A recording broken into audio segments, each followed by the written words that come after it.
Halo Tribuners, jumpa kembali di Ngobrol Persib Bandung.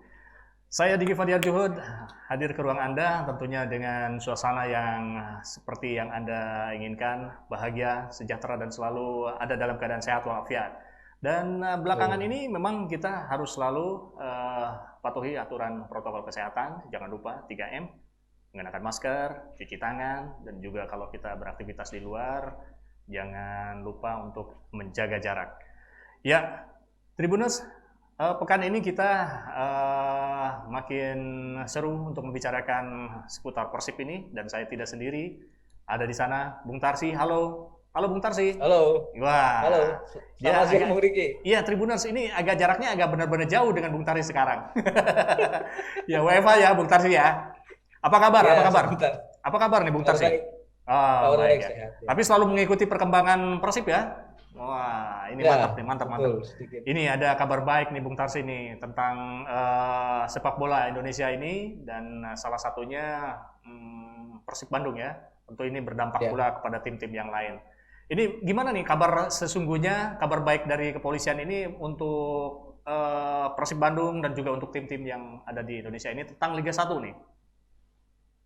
Ya, kabar baiknya terutama dikabarkan oleh PT Liga ya bahwa mereka sudah menggelar simulasi dan simulasi itu dibawa ke Polri dan ada rapat akbar antara Kemenpora, kemudian Satgas Covid, Polri, PT Liga dan PSSI, dan kita berharap itu adalah pintu masuk untuk kembalinya sepak bola Indonesia yang rencananya dimulai oleh turnamen pada bulan Maret, kemudian disusul Liga sekitar bulan Juli atau Juni. Juni atau Juli ya.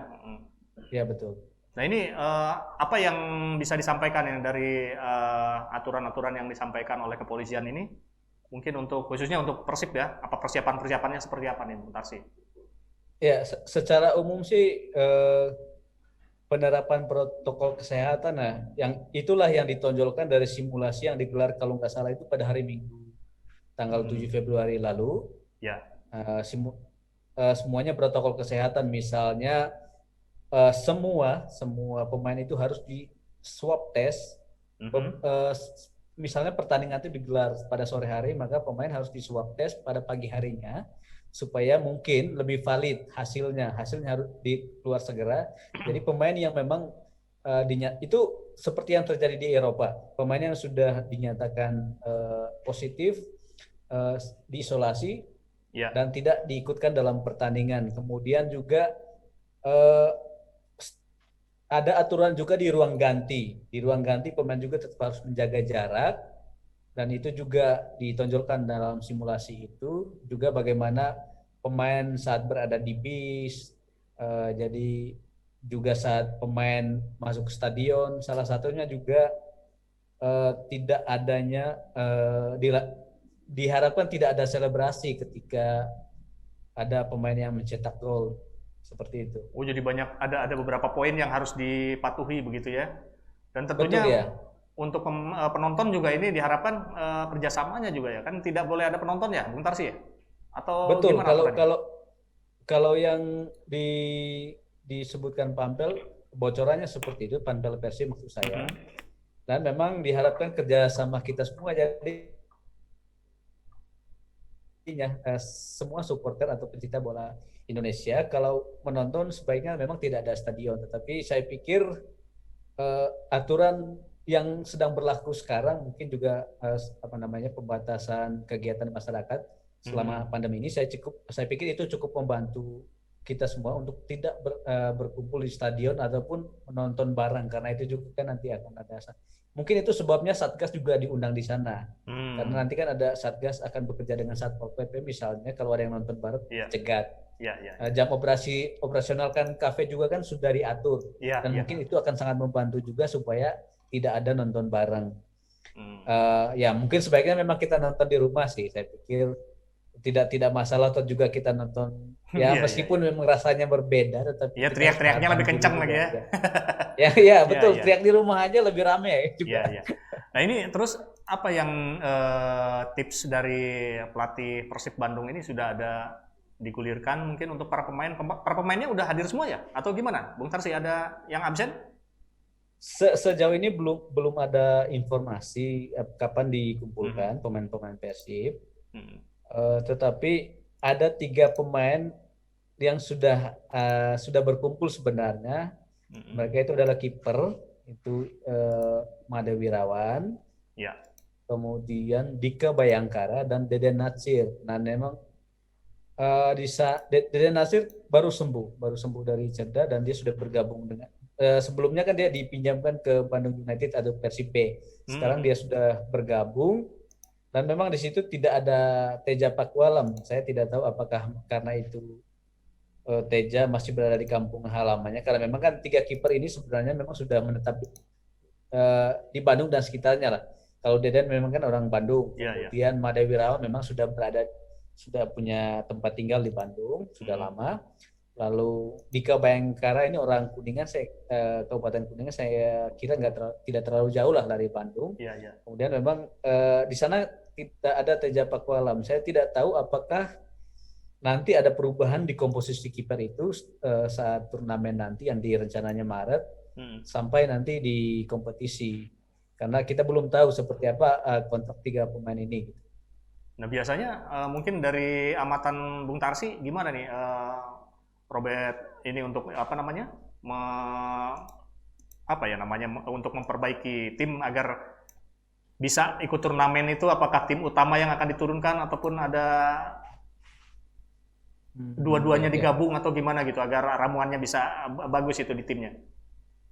Iya, kalau kita melihat dari kebiasaan Robert Albert ya, terutama waktu dia kalau bersama Persib kan dia belum terlibat di turnamen apapun, dia hanya meneruskan waktu di Piala Indonesia 1-2 pertandingan lah di Indonesia yang didahului oleh Miljan Radovic di awal musim 2019. Nah, kalau di 2020 kan kalau nggak salah belum sempat ada turnamen ya. Iya. Ya, kecuali yang Asian Challenge itu pun pertandingan persahabatan. Nah, kalau kita lihat ke belakang, Robert Albert melatih Makassar pada musim 2017-2018. Nah, di 2018 itu ada Piala Presiden. PS Makassar waktu itu satu grup dengan Persib, Sriwijaya kalau nggak salah, kemudian PSMS Medan. Nah, itu empat klub itu satu grup. Tetapi Robert Albert saat itu membawa di waktu lawan PSMS Medan di pertandingan pertama, Robert Albert membawa semua kekuatan terbaiknya, pemain-pemain terbaiknya. Di sana ada waktu itu masih ada Mark Klok, kemudian ada William Pluin. Ya, waktu itu juga ada Zulham Zamrun masih di PSM. Nah, kemudian tapi di saat yang bersamaan sebenarnya PSM juga mengikuti kalau nggak salah Makassar Cup. Jadi dua turnamen gitu. Betul, di waktu yang bersamaan Makassar Cup yang melibatkan tim-tim luar negeri. Waktu itu ada tim dari Australia, kemudian Singapura dan Kamboja apa Vietnam? Kamboja kalau nggak salah. Nah, kelihatannya tim terbaiknya itu dibawa pulang untuk menghadapi tim-tim luar negeri ya. Karena saya pikir ya itu juga pengalaman bagus karena menghadapi tim-tim luar negeri itu kan tim-tim terbaik yang pernah. Kalau yang di Singapura itu kalau nggak salah itu Home United. Home United itu salah satu tim yang tampil di Piala Asia dan itu bagus untuk menguji pemain-pemain terbaik Makassar waktu itu. Nah, kemungkinan kalau menurut saya kalaupun ada turnamen pada bulan Maret, sebaiknya sebaiknya Boboto tidak terlalu berharap tinggi terhadap ya mungkin misalnya berharap juara. Saya kira enggak. Saya pikir tim-tim lain juga akan melakukan yang sama, tidak akan mengejar juara. Kalaupun juara ya itu bonus lah. Tapi yang paling penting adalah komposisi tim kembali pemain. Karena sudah lama tidak bermain, mereka akan diuji kembali dan kemungkinan akan banyak sekali rotasi rotasi pemain karena ya mungkin tidak ada satu pun pemain yang siap tampil prima selama 90 menit karena sudah hampir 1 tahun tidak bermain. Iya, iya.